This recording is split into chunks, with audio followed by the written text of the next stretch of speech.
Bago natin ipagpatuloy ang seremonya ng kasalang ito, ibig ko lamang ipaalala sa inyo na dito sa Pilipinas ay walang batas ng diborsyo. Dito, ang kasal ay tanikalang gagapo sa inyo habang buhay at tanging kamatayan lamang maaaring lumagot nun. Parang may laman ho ang sinasabi niyo.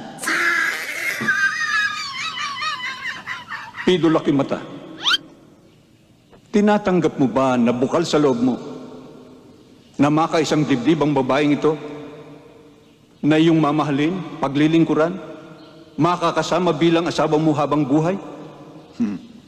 Opo, Padre.